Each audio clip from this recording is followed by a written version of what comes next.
Hey there, this is Paul Secor, the Gospel Road Coach. I'm coming to you today from the Upper Peninsula in Michigan. Should we have concerts outside?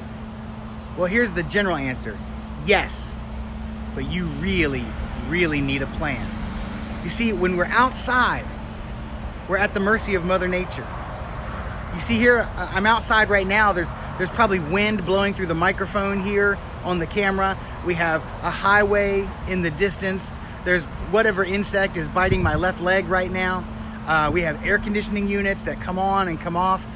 There's a lot to compete with outside. All these things are vying for our attention. Yeah, so when we go and do a concert, we want to talk to people about Jesus, and we want to sing a life-changing song for them. We want to take them somewhere on a journey with the music and the ministry. We have to have their attention in order to do that. So, in some outdoor settings, it's totally possible.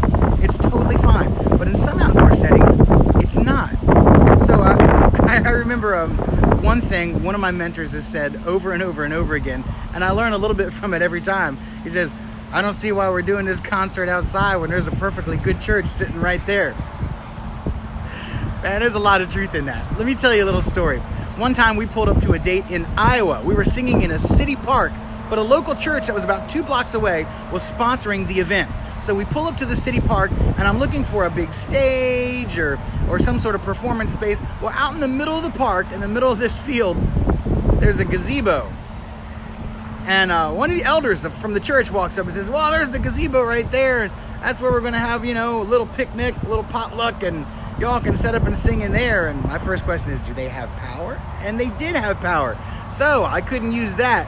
But then I looked off into the western horizon,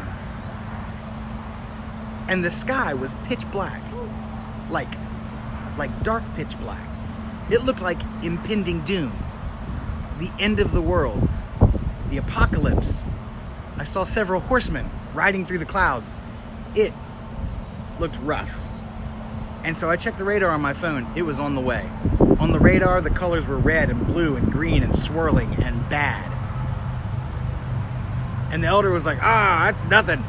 That's just a little bit of rain. You got a gazebo.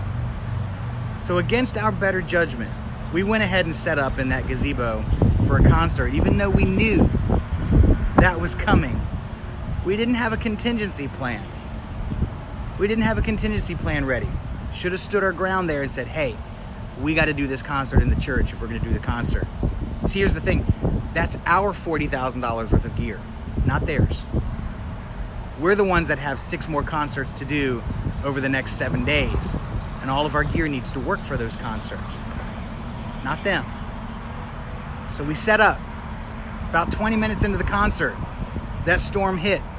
How powerful was that storm? Well, needless to say, even though we were entirely covered with that gazebo, the entire inside of that gazebo got soaking wet. The rain was not vertical. It was horizontal. It was one of the worst storms I've ever witnessed. And I happened to be outside for it, like I am right now. See that bug? Bugs! They're at outdoor concerts. At one point in that concert, half of our CD table went flying across the room. Yeah, that's how windy it was. So it ruined the picnic. It ruined the outing. It ruined the concert. It almost ruined our equipment. We were wringing water out of our Bose speakers for the next 2 days. And why? Because there's just this romantic notion of the outdoor gospel concert. So we don't do as many of those as we used to. There's a whole lot on the line. But there's this thing, can't we be outside and sing these gospel songs and everybody can hear us and this, that, and the other? There's a time and a place for that. There are campground meetings, there are campground concerts, that's great. But listen, if you don't have a contingency plan, then you're setting yourself up for that whole gazebo incident. My friend John, he ruined a pair of shoes. Those shoes will never be the same. No. So, have a contingency plan. And what you do is, you just gotta make sure that whoever's organizing the event, the leaders of the event, the people that are bringing you in, you just have to make sure that they know that if there's a potential for a weather disaster or a huge problem, or the setup isn't conducive to a successful concert, that the plan B of having the concert in the church has to be the plan.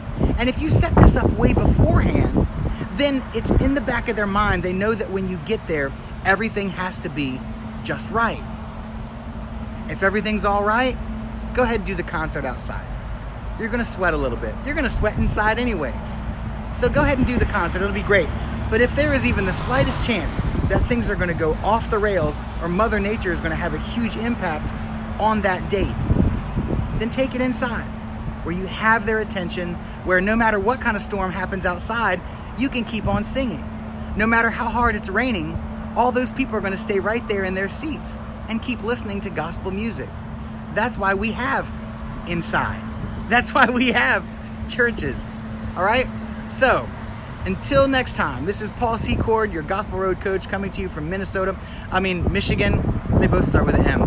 You can find me on Facebook, Instagram, Twitter, YouTube, all those different places. If you have a question for me, feel free to reach out to me. Send me a direct message on Instagram, or you can even send me an email, gospelroadcoach@gmail.com. I'm happy to answer them. Who knows, maybe I'll make a video out of them. But I'm going to do some more of these, so stay tuned. I'm answering some very basic questions, just giving you my 2 cents. That's what you asked for. Here it is. I'll give you a whole dime's worth. Until next time, I'll see you out there.